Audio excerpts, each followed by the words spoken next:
So if you were to see a friend who transition and it's 10 years down the line, 15 years down the line, and their life doesn't seem to improve, and maybe even they have regrets about transitioning, do you think that would decrease your confidence?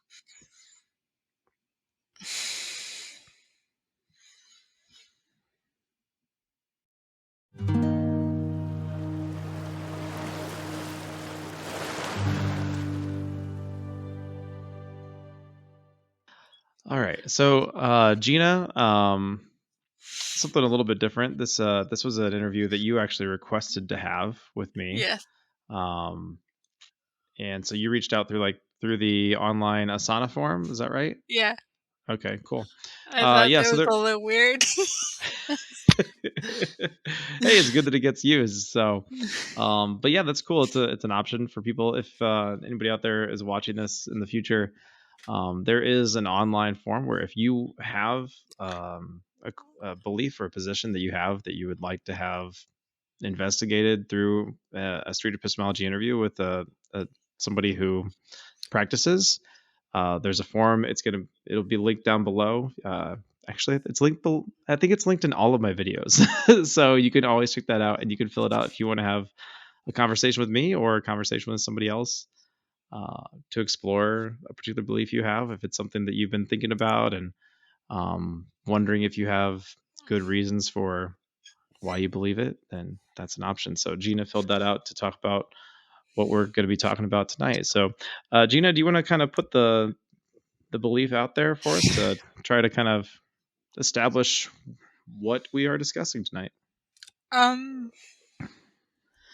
Okay, so it's still kind of forming in my head, but it came from a conversation that Pierce did recently with a college student that had to do with transgender.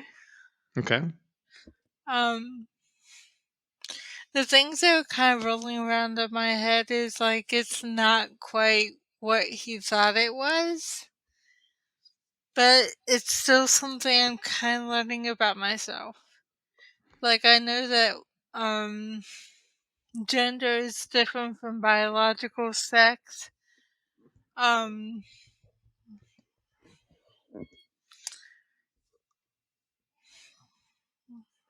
like which is how sorry, I kind of went off on a tangent. No. You're not. I don't think you're off on a tangent right now. Like, is that the belief that you want to explore? Or is it something more specific?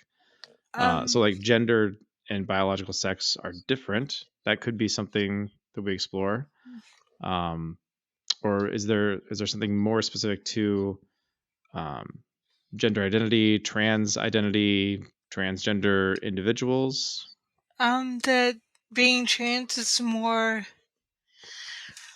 has more to do with the authentic expression of how people see themselves on the inside rather than having those roles and expressions imposed on them. Okay. Something like transgender people are authentically expressing their identity. Is that specific enough but not too Not quite. specific, or no, not quite right? Transgender people, being transgender is the authentic self expression of how people see themselves. Is that Okay. repetitive? um, Um so something like this, let me put this up here on the screen real quick. Um and see if you like that.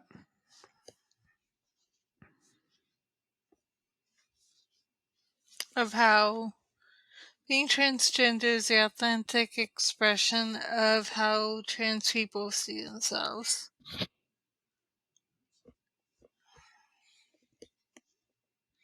It's kind of repetitive, yeah. um, uh, it, yeah, it's maybe a little bit is. uh,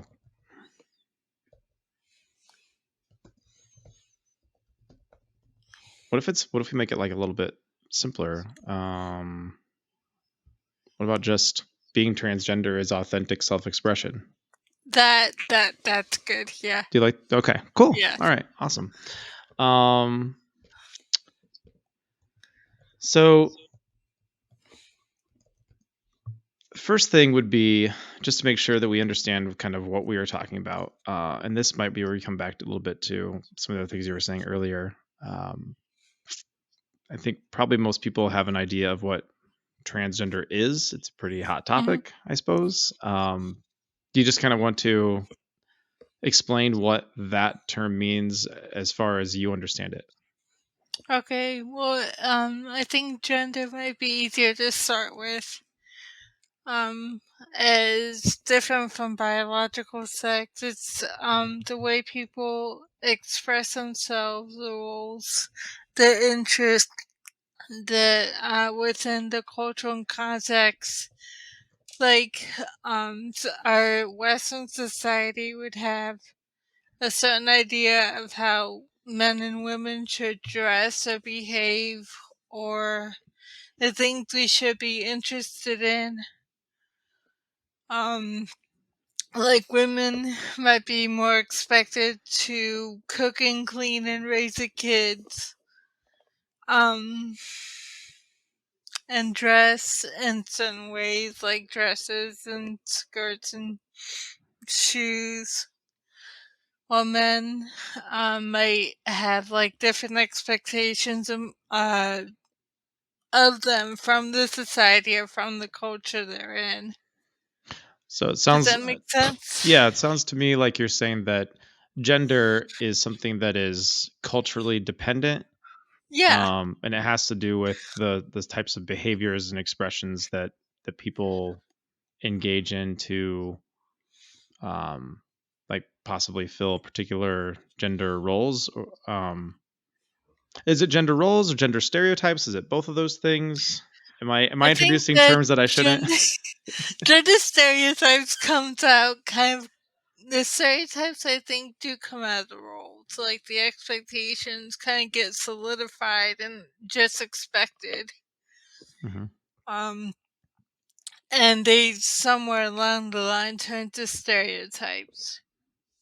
Okay. So possibly gender as a whole would include all of those things. Does that Yeah.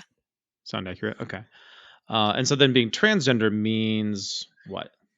That you don't necessarily fulfill or feel like you fit into those expectations. Like, Specifically expectations for like one's biological sex, or yeah, one's is that where biological the sex. Um, like within that culture? yeah.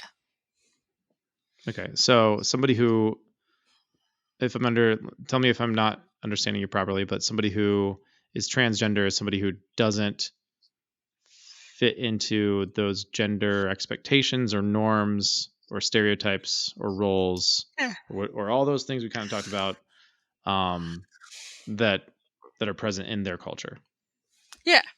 based on what their culture would expect of somebody with their biological sex to be like. Yes. Okay, so a transgender person is just some way they're not filling, they're not checking those boxes. Yeah. Okay.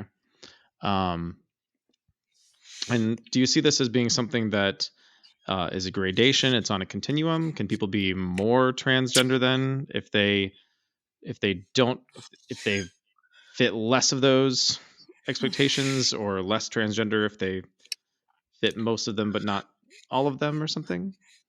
Um, I think it is a gradation spectrum.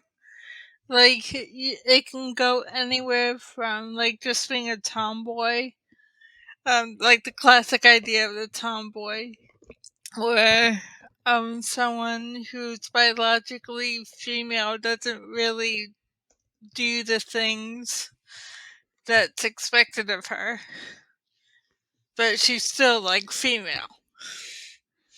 Think she might be interested in things that like I'm biologically female, but I see myself as more tomboyish.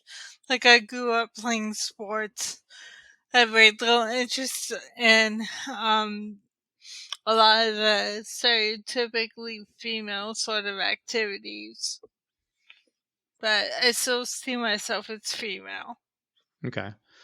So based on Then, this, like on the other end of the spectrum, you might have someone who actually was born female in a female body, but is very uncomfortable in that body and maybe wants to transition.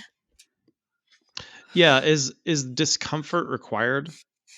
Um, is that a part of I this think definition as well, you think? for kind of the other end of the spectrum, I think it's a characteristic, not a requirement. Okay, so like it's like often present or it's maybe typical but not required. Mhm. Okay, so I often. think that this, if you're talking about actually wanting to physically transition, you do have to have that discomfort.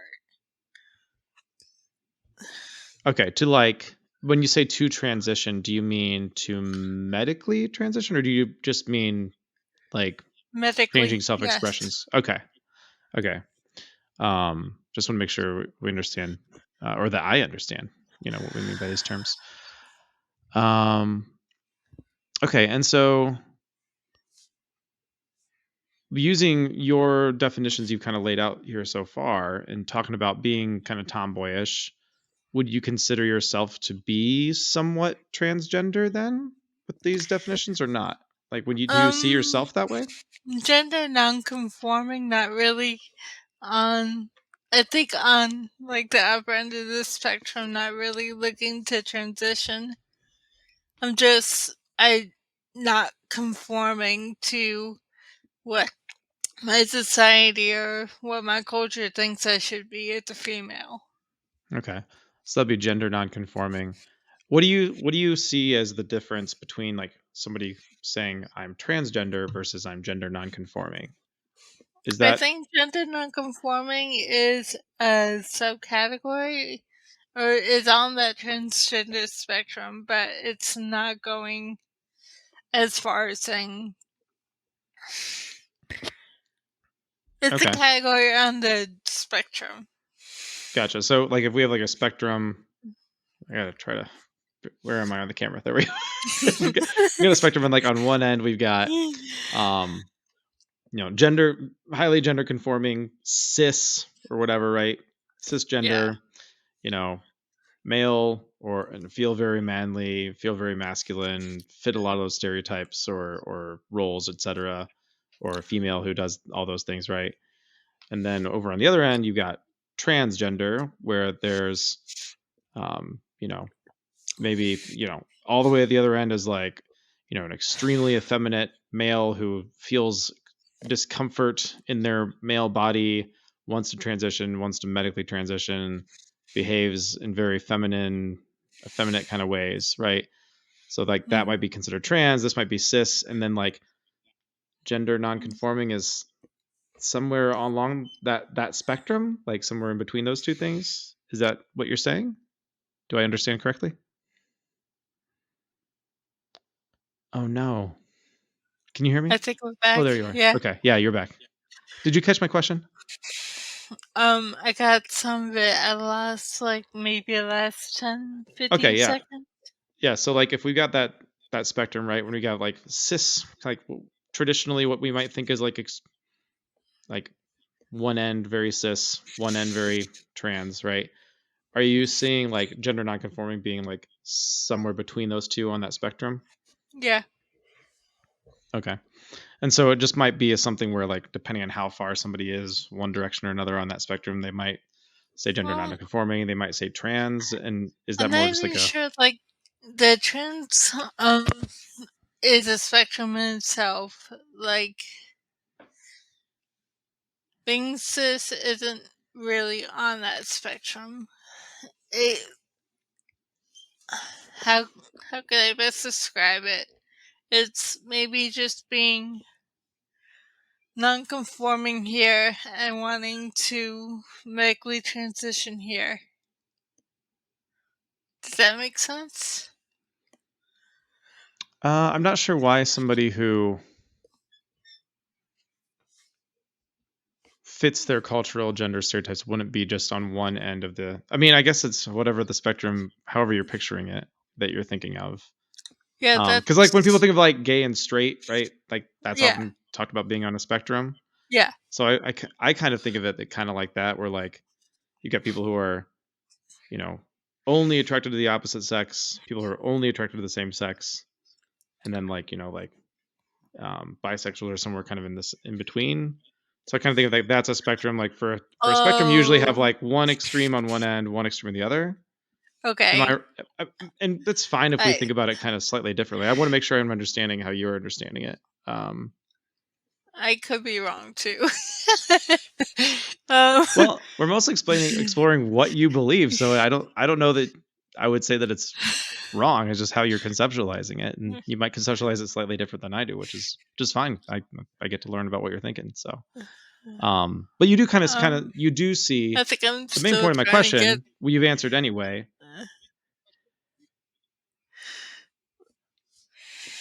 uh, what which was was that? which was just that. Yeah, you see non-binary and trans kind of being on the same spectrum, right? Yeah, So, yeah. um, and I think you might have answered this, and I might have just forgotten it. Where do you see the big difference between, or is there a discrete line between those, or is it a matter of like at some point somebody kind of just self-identifies one way or the other way between I'm not non-binary sure. or trans? I'm not sure. Okay, That's not something I've really gotten deep yeah. into yet. Or maybe you're thinking that like non-binary is just a type of transgender. Is that I think it's on the spectrum. It's like they don't really concretely see themselves as either male or female. okay? Which would still be like a type of not identifying with all of those expectations or roles or that sort Yeah. of thing. So, by your definition, the definition you're using for transgender, I suppose somebody who's non-binary technically would be, right? Yeah, I guess Oh, they would. it seems that way based on how you've described both of those ideas. I would say so, using your Yeah. terms. So, which is fine with me, great with me. Okay, I hadn't cool. thought of it that way, but Yeah. Okay. And then by authentic self-expression, you just mean like, what do you mean by authentic? how we see ourselves. Not really how others expect us to present ourselves, but um how we see ourselves. Like being able to present as um being able to move through the world Yeah. as Would you? not an expectation of what of society, but how we feel on the inside. Mhm. When I think of the word authentic, I also think of words like honest, Honest, sincere, sincere. Yeah. like and maybe legitimate. Would you agree with I some of those think terms too? honest Or and sincere better fit here. okay, all right. So it's so basically what you're saying is somebody maybe not only not fitting those categories, but outwardly expressing or engaging in non-conforming behaviors, mannerisms, roles, etc., is an honest, sincere, representation of who they see themselves as. Mm-hmm. Cool. All right. All right. At this point, I'd like to ask you, how confident are you in that claim? 5 out of 7. Okay. 5 out of 7. All right. And what does 5 out of 7 mean to you? I mean, it's like a little bit over. I guess 4 would be not really sure one way or the other, but 5 is leaning more towards confident. So like slightly confident, or like somewhat Uh, agree, maybe? Somewhat agree, yeah, Okay. Um why aren't you higher up on that scale? because it's something I'm still learning about. Okay. So you're leaving yourself room to admit your ignorance in this realm in some ways. Yeah. Okay. Um what do you think your I'm going to rephrase this real quick. How did you come to this conclusion? Oh, wow. Okay. Um, Having transgender friends, coming to a better understanding of who I am, um, learning more about gender and how it's distinct from biological sex. Um,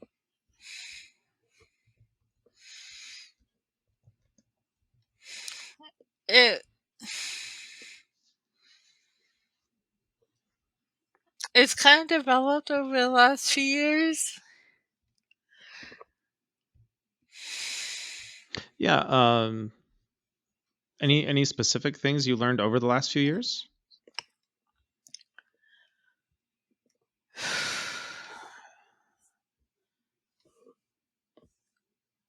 More dealing with like seeing how transgender friends, like people who do transition medically, are happier, are better off, more well off. Let me put it that way. Um, they're more comfortable in themselves.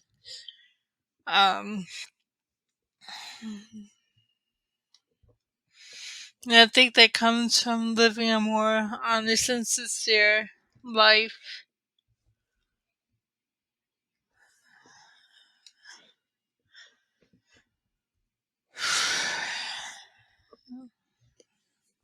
Okay.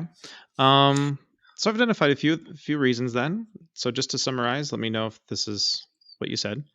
One of your reasons is that you've come to believe that gender differs from biological sex, so those are two different things. Mhm. Then you have transgender friends, and you've seen that the people who identify as transgender and transition, that they generally have like a higher level of well-being Mhm. due to that. And then also coming to better understand yourself, and maybe that kind of that relate back to like what you were talking about like tomboyishness and like maybe like gender non-conforming sort of thing. Yeah. Okay. Um, so of those kind of three major reasons that we talked about, um, so gender and sex are different. Number one. Number Mhm. two, seeing the improvement in the lives of trans friends. And then three, your own kind of self discovery process. Which one of those three reasons do you think most supports your 5 out of 7 confidence? Oh wow. I think the top two would be um seeing how my transgender friends' lives improve after they transition. Um and better understanding myself And understanding how gender is different from sex is something I'm still learning about. I think living an authentic life supports that 5 out of 7 more strongly. Okay. So maybe it sounds kind of like um, the benefits are a big part of this. Do you think that possibly part of what's underlying your belief is um, an ethic of like well-being, and that maybe um, if somebody does something that improves their well-being, then that makes that more authentic? Does that? Um, Better for them, um, more real, more in keeping with um,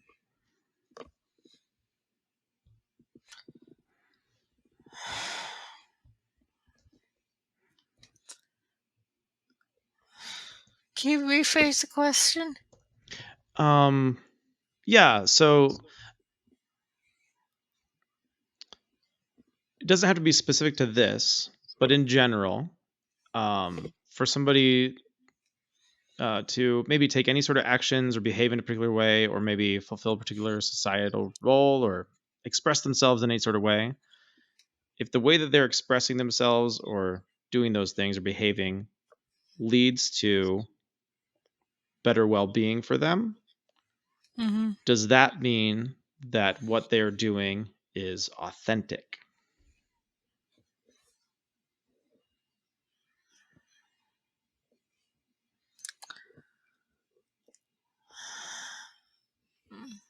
I'm not sure I could place it all under the umbrella of authentic.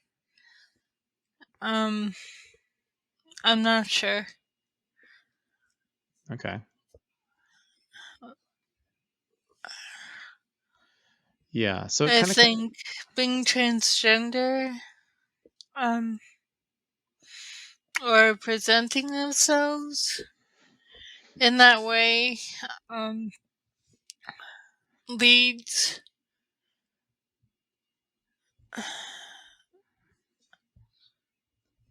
I think living an authentic life leads to more well being, but I'm not sure I could say the opposite is true. You're not sure if leading an inauthentic life would lead to less well-being? Like, well, I'm not sure that everything that leads to well being is inherently authentic. Oh, okay. Um, yeah. Are there examples of something that is inauthentic, like an inauthentic, especially when it comes to like self-expression or self-identity, that could lead to better well-being? Well, I mean, things that we can do that lead to well being that maybe don't fit under the category of authenticity.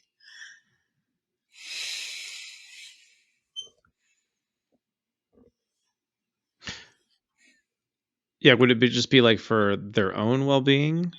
So like for example, if somebody is like a liar and a cheater and they do whatever they can to like with all sorts of unethical business practices, and they misrepresent who they are to other people to take advantage of them, and they get rich off of it, Oh, I would mean, that maybe even in increase that their case, well-being? Or I'm not sure it would because a lot of other people would suffer for that. okay, so for something to be authentic, does it need to increase like people's well-being in general, or like net well-being? Is it kind of a utilitarian sort of thing? I think, I'm not sure if it's a requirement, but I think it kind of would. Like, it would enhance their well being and the well being of the people around them, of society as a whole. like everybody benefits from it, Okay. not just the people living their true selves.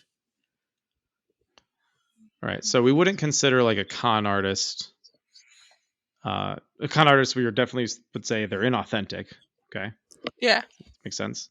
But we wouldn't necessarily say that what a con artist is doing with their inauthenticity is leading to increased well-being, because even though it might increase their well-being, it's not It increasing the might serve well-being of their everybody else interest. around. It's only serving their interest and not the interest of society at large. Okay.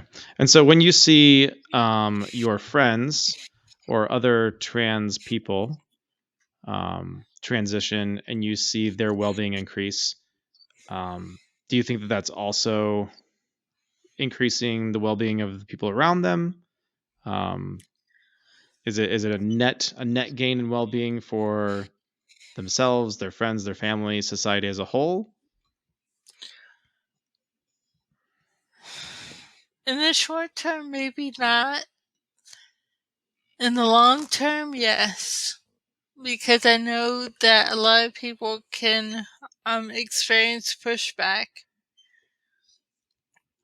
and lose friends and family members over something like this. Um, but that's in the short term. Okay. So you have seen examples where somebody transitioning has Or maybe even actually decreased their pre-transition. well-being, but it seems to be Even temporary, or pre-transition, like before it happens. Just coming out and saying, "Hey, I think I was born the wrong body," can um subject a person like in the deep south or in very rural areas where there's a lot of transphobia.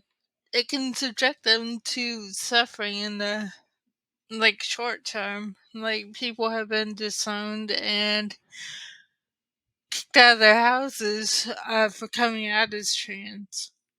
okay. Uh, so hypothetically speaking, if in the future you were to become convinced that um, coming out as trans actually, not only in the short term but often in the long term, leads to decreased well-being, would that decrease your confidence in your claim? Actually, it might. Okay. So that tells me that it is a real reason. So this seems like a fairly strong reason for why you have this belief, right? So the increased well-being that you've seen um, as a result of transitioning Hmm. seems to be supporting your confidence, your 5 out of 7 confidence in this claim. So, and it sounds also like you'd be willing to update your confidence if you saw evidence to the contrary for that Yeah. reason. Like Okay. I said, this is still something I'm very much learning about. So I'm open to new evidence, more information, actual stories, as to not just in the short term what happens to trans people when they come out, but like in the longer term, like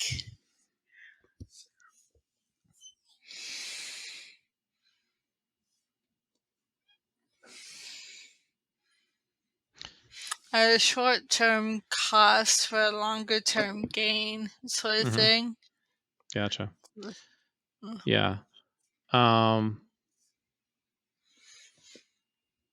what sort of like long term evidence do we have of increased well being? Like, could you maybe provide some examples, or just help me kind of understand where are you seeing the difference between like short term versus long term? Like, how many like years would be considered like long term when you're looking for those benefits?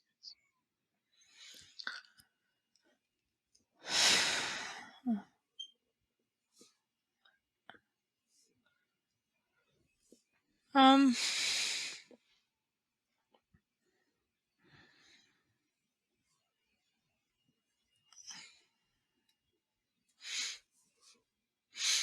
I'm thinking like 2, 3, 5 years down the line. Okay. So, do you feel like in general, with maybe the testimonies you've heard or the friends you've had where you've observed their life, that usually their lives improve within 5 years? I think so. Okay. Um, so if you were to see a friend um, who transition and it's 10 years down the line, 15 years down the line, and their life doesn't seem to improve, and maybe even they have regrets about transitioning, do you think that would decrease your confidence?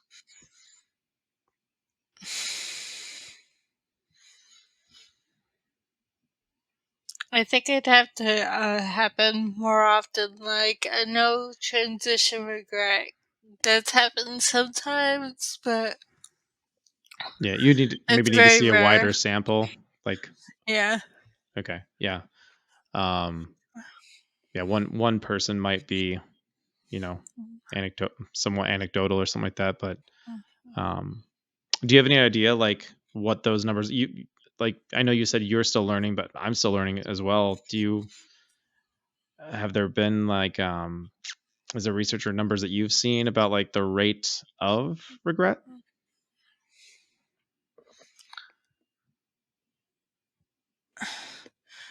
I can't be sure. Um, I want to say under 1%. Hmm. Between,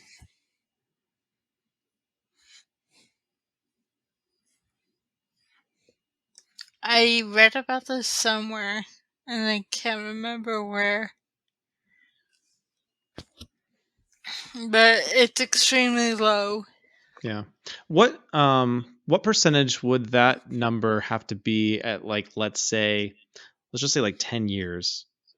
If there was a study done of post transition, like let's just say post medical transition trans individuals, 10 years post transition, how high would the percentage of people who are regretting it, how high would that percentage need to be for you to maybe even reverse your position and go down to like a 3 out of 7 or a 2 out of 7?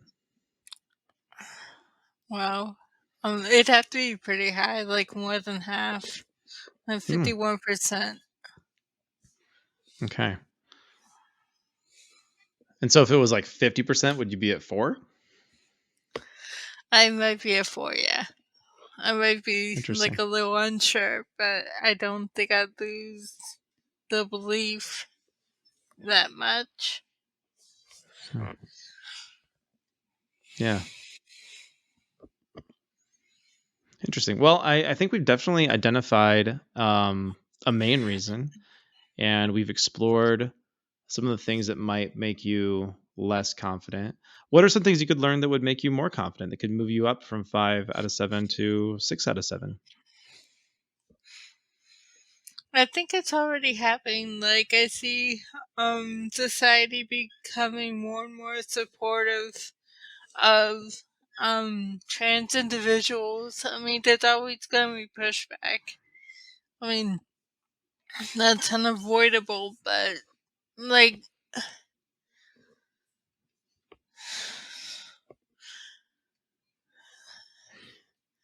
I remember when one friend of mine came out as being trans a couple years ago, post transition.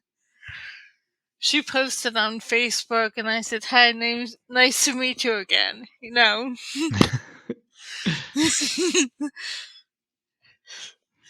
I think that's the trend. It's been like mostly like better for them and better for society at large because we all benefit from them. So do you think that as society, it kind of sounds like you're saying that as society becomes more accepting, that Mm. therefore makes it more likely that transitioning will be beneficial because that somewhat mitigates some of the negative outcomes, especially in those like short-term negative outcomes you've seen? I think so because a lot of a lot of the fear and the anxiety that trans people experience has to do with how they'll be received by the people around them when they come out. Um, like the friends I've met have largely been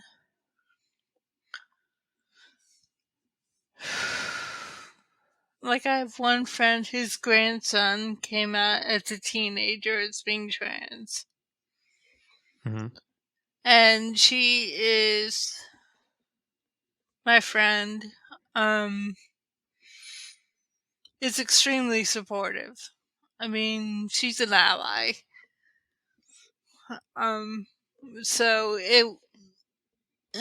I can imagine when he grew up, when her grandson grew up, um, and it became okay for him to medically transition. The whole process was made easier by having family around him who supported him. Okay. Yeah. So, uh, hypothetically, let's say that 10 years from now, um, transgender people are maybe even more accepted than they are currently. Um, and because of that, there are less negative outcomes for somebody who transitions. Um, and therefore, even more people seem to get an increase in well being from transitioning. And maybe even that 1% or 2, whatever the percentage is of people who regret transitioning, maybe that number even decreases and gets smaller due to these societal acceptance. Maybe Mhm. I don't know, spitballing. Um, if you saw that happen in the next 10 years, where do you think your confidence would be then? Can you rephrase the question? Yeah. So if 10 years from now you saw even more acceptance for trans people and Oh, therefore okay. less transition regret and generally even better outcomes in regards to well-being for trans people, where how confident will you be, out of 7, that being transgender is the authentic self-expression of how trans people see themselves? I think I'd be more confident. I'd probably be at least 6. Okay. All right. Um, so it sounds to me like the big principle behind this belief is valuing the well-being of trans people and maybe society as a whole. Um, Mhm. and that those outcomes, it's kind of an outcome oriented thing Yeah. where that's informing your belief that this is authentic. And so if you saw a lot more um, transition regret, that would decrease your confidence. If you saw even less regret and you saw more acceptance and even better well being related outcomes for trans people, Mhm. that would increase your confidence. I think so, yeah. Cool. So that was definitely, I would say, an important reason supporting your belief. Um, do you think that that reason, after kind of exploring that a little bit, do you think that reason is a stronger reason than kind of the experiences you've had personally in regards to feeling gender nonconforming, or how would you relate those? How would you compare them? I think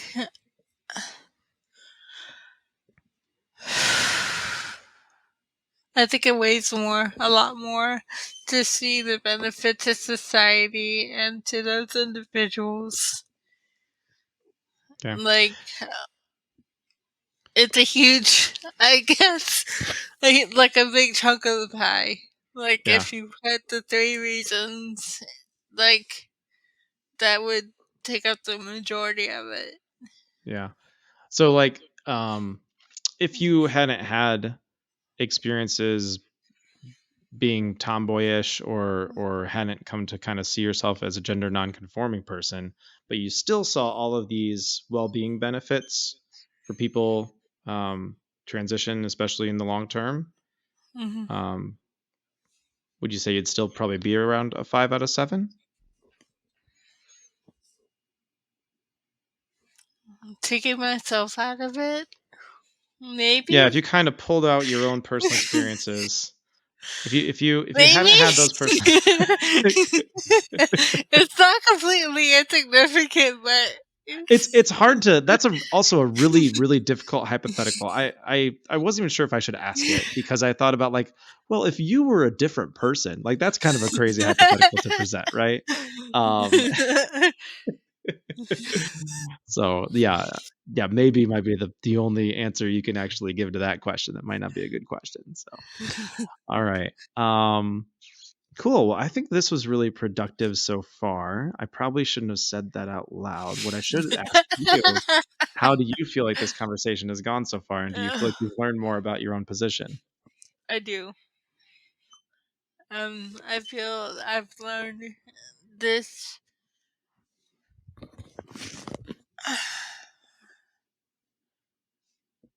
This has helped me kind of explore and put into words the things I've been going over in my head a lot lately.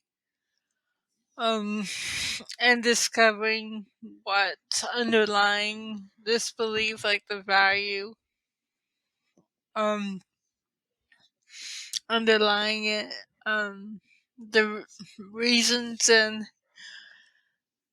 how much they actually weigh Hmm. in this belief. It's been really interesting and actually kind of challenging. Awesome. Good. I like both of those words. Um, cool. Yeah, I think yeah, all those things that you identified, I think those are very valuable, and it's a great value of this methodology and being able to sit down and have somebody else take a look and help you explore those beliefs. So also, I think it's great because I think we've identified markers, um, evidence-based markers of things that could increase or decrease your confidence in the future. And Hmm. so um, now it's up to you to kind of like, sit with that and be like, hmm, are those good markers? Should I rely on those markers? And then potentially if you're like, yeah, I think those are really good markers, then that's something you could potentially it can guide you in your research because I know you've been saying you want to learn a lot more about this and you're still learning Hmm. about it. And so to help you kind of calibrate that confidence, doing as much research as you can into benefits, drawbacks, the rates of regret, those sorts of things that we talked about would be a really fruitful pathway to go in the future, I'd say. Yep, that Cool. does give me something to act on. Yeah.